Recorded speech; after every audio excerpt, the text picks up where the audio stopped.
हरिओम तत्सत। जय सनातन, जय भारत। नमस्कार दोस्तों, आज जो ये वीडियो बनाई जा रही है वात पित्त कफ क्यों ज़रूरी है हमारे शरीर के लिए, उस पर बनाई जा रही है। तो दोस्तों, मैंने आपको कहा था भाई जो भी वीडियो बनेगी सबूत के साथ बनेगी, तो मैं ये सबूत के साथ आपको वीडियो पेश कर रहा हूँ। तो देखिए कि मेरे पास ये कटोरी है, ये बिल्कुल खाली है। वात का मतलब होता जी हवा। अब ये कुछ बीज हैं, अगर हम इन बीजों को, गेहूं के बीज हैं जी, इस हवा में डाल देंगे तो ये अंकुरित नहीं होंगे। वजह साफ है जी, इनके पास कफ और पित्त नहीं है, वात तो है। इसी प्रकार जी ये रेत है, जो हम राजस्थान के अंदर कुछ भी नहीं होता वहाँ जाते हैं, इसके अंदर क्या है जी, हवा भी है और पित्त यानी गर्मी। हवा भी है और गर्मी भी है। अब इन बीजों को इसमें डाल देंगे तो ये अंकुरित नहीं होंगे। क्यों? क्योंकि यहाँ पे कफ नहीं है। अब जो ये मिट्टी ली गई है, इसके अंदर तीनों ही चीज, हल्की सी नमी है तो इसका मतलब इसके अंदर कफ भी है, गर्मी भी है और हवा भी है। अब इसके अंदर ये बीज जैसे ही डालेंगे कुछ ही दिनों में ये अंकुरित होने स्टार्ट हो जाएंगे। तो रिजल्ट यही निकलता है जी, जब ये तीनों ही चीज इकट्ठी होंगी तभी कोई भी बीज हो या कोई जीव हो, उसका पूरा विकास उसी समय होगा जब ये वात पित्त और कफ, हवा, गर्मी और नमी, तीनों चीज एक जगह इकट्ठी होगी। तो आयुर्वेद का जो ये सिद्धांत है और प्रकृति का ये सिद्धांत है, ये तो मैंने जी आपको बता दिया कि ये वात पित्त कफ क्यों ज़रूरी है हमारे शरीर के लिए। अब आप आगे की थ्योरी भी सुन लो इसकी। तो ये किसी भी जीव के लिए ज़रूरी है जी, चाहे बीज हो या कोई मनुष्य हो या कोई जीव हो।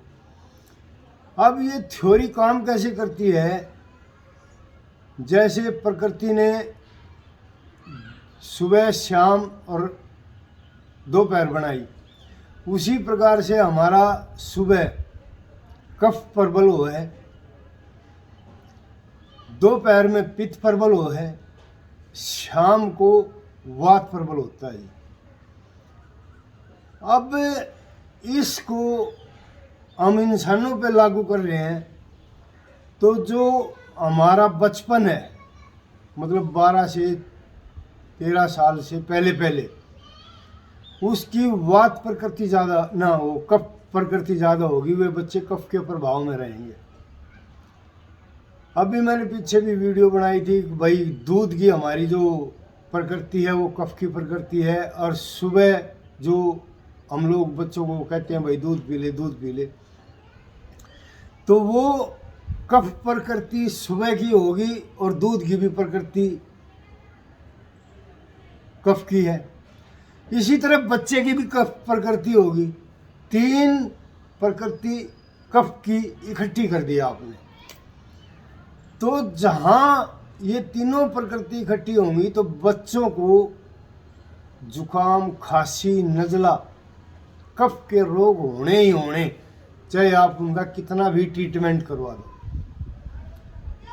अब आप इससे ऊपर आ जाओ जी, इससे ऊपर हो गया जी यंग उम्र, जो 12 से 30 साल है।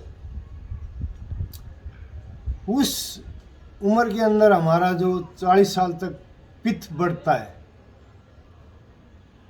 अब पित्त की जो प्रकृति है वो दोपहर में ज़्यादा बढ़ रही है, तो दोपहर में आयुर्वेद के हिसाब से हमारे को छाछ का प्रयोग किस लिए बताया कि छाछ की तासीर ठंडी होती है। अब वो भोजन अंत्य विषमवारी, भोजन के अंत में अगर आपने पीना ही है तो छाछ पियो जी। इसी प्रकार शाम को जब हम दूध पीते हैं तो दूध के अंदर कैल्शियम बहुत ज़्यादा मात्रा में होता है, जो वात का शमन करता है, वात को कंट्रोल में रखता है। जो हमारे हाथ पैर गोड़ में दर्द होता है ना, वो वात बढ़ने के कारण होता है। अब इनको समान रखना है जी। समान कैसे रखा जाएगा कि जो प्रकृति ने हमारे लिए आहार तय किया है, इसके 3 मौसम बनाए जी। कफ के सर्दी, पित्त की गर्मी और जो बरसात, ये बनाई जी वात की। अब बरसात के अंदर आपको वात जो चीज़ें बढ़ाती है वे नहीं खानी। गर्मी के अंदर जो चीज़ें जो पित्त को बढ़ाती है वे नहीं खानी, और सर्दी के अंदर जो चीज़ें कफ को बढ़ाती हैं वे नहीं खानी। अब सर्दी के अंदर कौन सी चीज़ें नहीं खानी जी? अन्न, जैसे हम गेहूँ खा रहे हैं, चना खा रहे हैं या जौ खाना है, तो हमने सर्दी के मौसम में इन चीज़ों से थोड़ा हटना चाहिए, बचना चाहिए। या वे जो अन्न या फल या सब्जियां जो गर्मियों में उत्पन्न होती है वे नहीं खानी चाहिए। उससे क्या होगा कि मौसम तो हमारा गर्मी लेने का, और वो आहार हम ले रहे हैं ठंडा, तो इससे आपकी जो कफ प्रकृति है, क्यों ठंडा आ रहा हो गया और प्रकृति भी कफ होगी, तो वो खाया तो हमारी कफ प्रकृति और ज़्यादा बढ़ेगी, कफ के रोग आएंगे। अब परमात्मा ने क्या किया जी, इस सर्दी के मौसम में हमारे लिए कुछ अलग से खाना बनाया, कुछ अलग से फ्रूट बनाए, कुछ अलग से सब्जियां बनाई।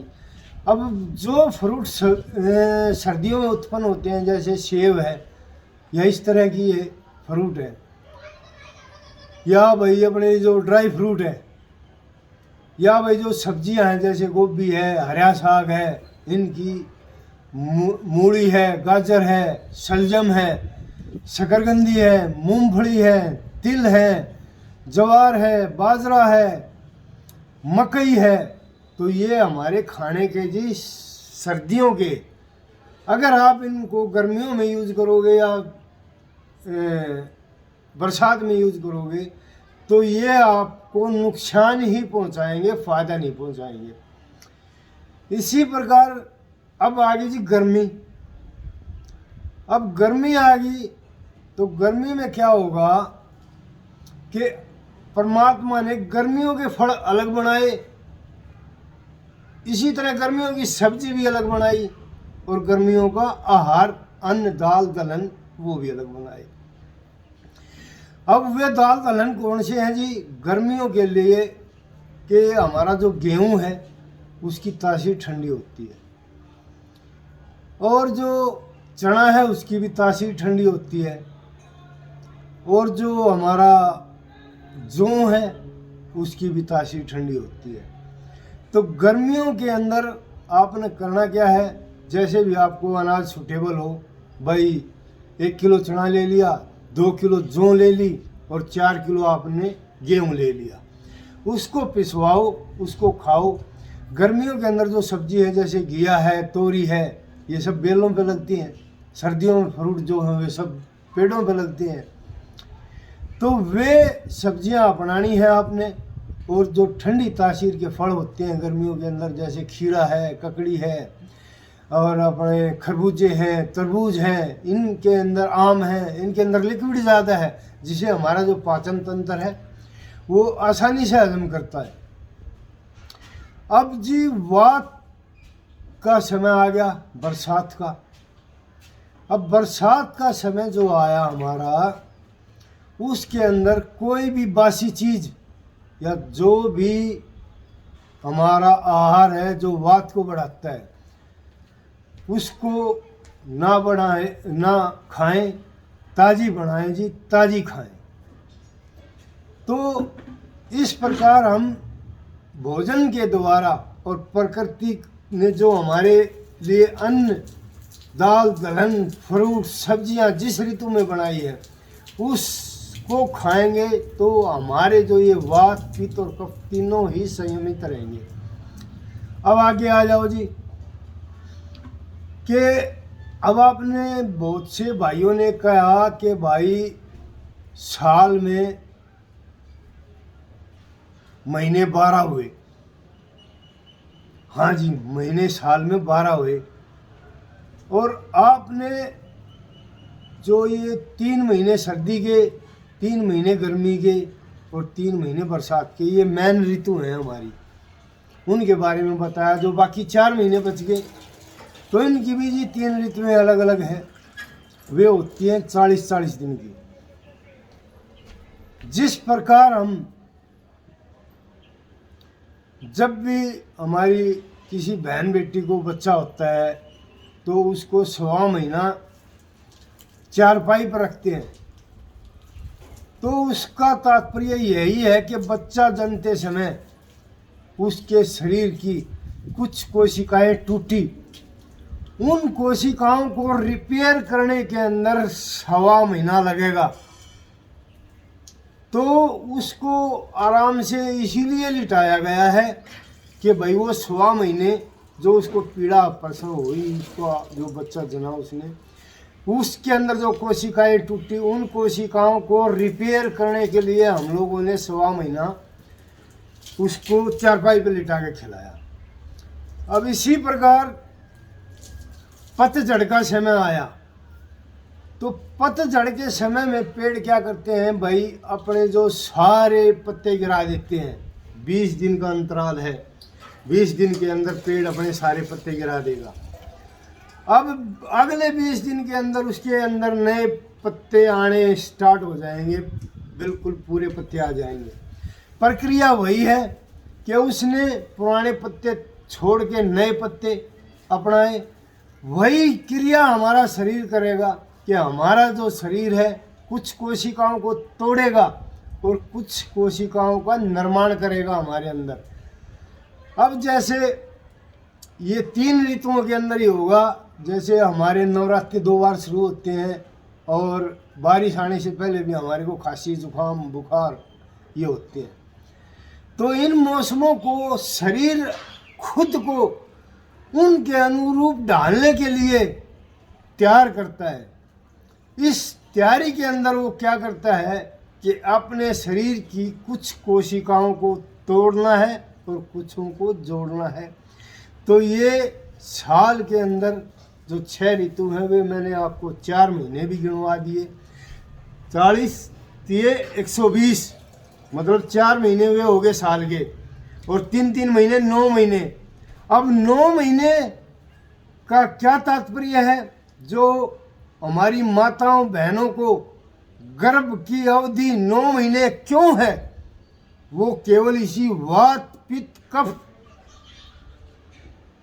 का जो परमात्मा ने समीकरण बनाया, 3 महीने कफ के, 3 महीने पित्त के, 3 महीने वात के, ये 3-3 महीने हमारे शरीर के अंदर जो भ्रूण पनप रहा है उसको कंप्लीट वात, पित्त, कफ उपलब्ध करवाने के लिए गर्भकाल की अवधि 9 मंथ रखी गई है। अब दूध के बारे में मैंने बताया था आपको कि हम लोग गाय को माता क्यों कहते हैं। तो हम लोग मेरे भाई गाय को माता इसलिए कहते हैं कि गाय का भी गर्भकाल जो अवधि है वो 9 मंथ है। वात, पित्त, कफ तीनों उसके अंदर समान हैं। अगर बच्चे को किसी कारणवश माँ का दूध नहीं मिलता तो हम उस बच्चे को गाय का दूध पिलाकर उसको पाल सकते हैं। इसीलिए हम सनातनी लोग गाय को माता कहते हैं अब धरती को माता क्यों कहते हैं हम, कि धरती भी हम लोगों के लिए अपने गर्भ से फल, सब्जियां, दाल, दलहन, अन्न सब कुछ उपजा के दे रही है। अब वही हमारा पेट पालता है। अब पेट कौन पालता है? पेट तो भाई माँ पालती है। बाप का काम है जी बाहर से कमा के ला के देना घर के अंदर। माँ का काम है उसको हम लोगों को बना के पका के प्रोवाइड करवाना, उपलब्ध करवाना, जिससे हमारी सुधा शांत होती है। तो मैंने पीछे वीडियो बनाया था भाई, हम लोग धरती, वीडियो तो नहीं बनाया, फेसबुक पर कमेंट डाला था कि हम लोग सनातनी जो हैं धरती को माँ क्यों कह रहे हैं और गाय को माँ क्यों कहते हैं। अब इसीलिए हम लोग धरती को माँ और गाय को माँ कहते हैं। तो ये वीडियो पूरा हुआ दोस्तों। इस वीडियो के अंदर जो भी जानकारी आपको दी गई है आयुर्वेद का PhD धारक भी नहीं बता सकता। कुछ ही लोग हैं जिनको इस चीज़ के बारे में ज्ञान है। उन लोगों ने क्या किया जी, वे भगवान के इतने निकट हो गए, अब उन लोगों ने अपने केवल भगवान के अतिरिक्त और कुछ देखा नहीं। वे शायद ही आगे आने की कोशिश करें, या एक आध मेरे जैसा जो अभी भी गृहस्थी के चक्कर में फंसा पड़ा है, कंधों को उनका बोझ उठा के, वो ही मिल जाएगा। लेकिन वे भी ये जानकारी आप लोगों से शेयर नहीं करेंगे। अंत आप लोगों से हाथ जोड़कर मेरी ये विनती है कि इस वीडियो को जितना शेयर करोगे आप जनहित के लिए, ये वीडियो उतना ही लाभदायक होगा। नमस्कार दोस्तों, धन्यवाद दोस्तों।